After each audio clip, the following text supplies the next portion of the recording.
बच्चों, आइए आज सबसे पहले हम पढ़ते हैं वर्ग और वर्गमूल के बारे में। तो सबसे पहले हम वर्ग के बारे में पढ़ेंगे। तो आप लोग पहले तो ये जान लीजिए कि आखिर वर्ग को लिखते किस प्रकार हैं। जैसे हमारे पास कोई संख्या दी हुई है 3 और हमें इसका वर्ग ज्ञात करना है, तो सबसे पहले हम लिखेंगे कैसे। तो इसको लिखने का तरीका होता है ना, वो इस प्रकार होता है कि हम 3 के सर पर लिख देंगे 2। ये जो 2 लिखा है ना, वो एग्जैक्ट यानी इसके ठीक ऊपर नहीं लिखते, थोड़ा सा साइड में लिखते हैं, ठीक है ना। और इस हम 2 को कहते हैं घात, ठीक है ना, या फिर घातांक। और ये जो 3 होता है ना, इसको कहा जाता है आधार। अब इसको पढ़ेंगे हम तो किस प्रकार पढ़ेंगे, देखिए बच्चों, इसको कहते हैं 3 की घात 2, ठीक है। या फिर अंग्रेजी में पढ़ें तो इसको कहते हैं 3 का स्क्वायर, ठीक है ना। तो जब हमें 3 का वर्ग ज्ञात करना है तो सबसे पहले हम लिखेंगे 3 की घात 2। अब वर्ग ज्ञात करने के लिए क्या तरीका होता है, तो देखिए हम 3 का वर्ग ज्ञात करने के लिए 3 के स्क्वायर का मतलब है 3 गुणा 3।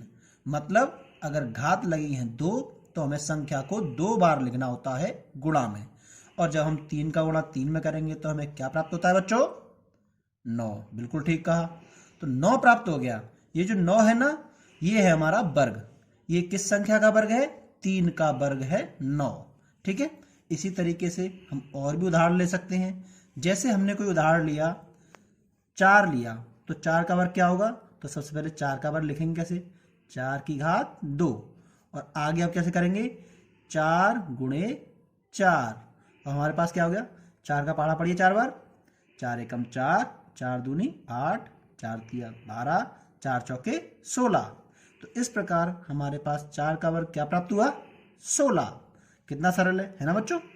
अब आगे भी हम किसी भी संख्या का वर्ग आसानी से ज्ञात कर सकते हैं। तो धीरे धीरे क्या करेंगे, हमें 1 से लेकर के सभी कम से कम 9 तक की संख्याओं के या 10 तक की संख्याओं के वर्ग याद हो जाने चाहिए। अगर आपको याद नहीं भी होते हैं तभी हम लिख लिख के आसानी से उनको याद कर सकते हैं। देखो किस प्रकार, कितना सरल है। जैसे 1 का वर्ग बराबर 1 की घात 2, यानी कि 1 गुणा 1, तो कितना हो गया, 1 को कम 1। 2 का वर्ग मतलब 2 की घात 2, इसका मतलब क्या हुआ, 2 गुणा 2, 2 दूनी 4। 3 का वर्ग 3 की घात 2, इसका मतलब 3 गुणा 3, कितना हो गया, 9। 4 यानी 4 की घात 2, इसका मतलब 4 गुणा 4 यानी कि 16। 5 का वर्ग यानी 5 की घात 2, तो 5 गुणा 5 हो गया कितना, 25। 6, इसका मतलब 6 की घात 2, तो 6 गुणा 6, इसका मतलब 6 छिके 36। शाबाश बच्चों।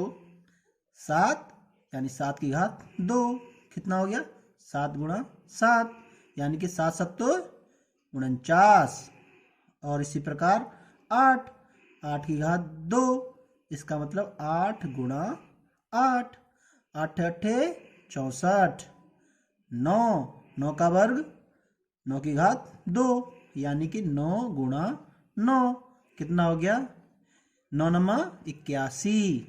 और इसी प्रकार होता है 10, तो 10 का वर्ग कैसे लिखेंगे, 10 गुणा 10। अब 10 का पारा सभी जानते हैं, 10 दाम 100। कितना सरल है। इस प्रकार हम आसानी से किसी भी संख्या का वर्ग ज्ञात कर सकते हैं, है ना बच्चों।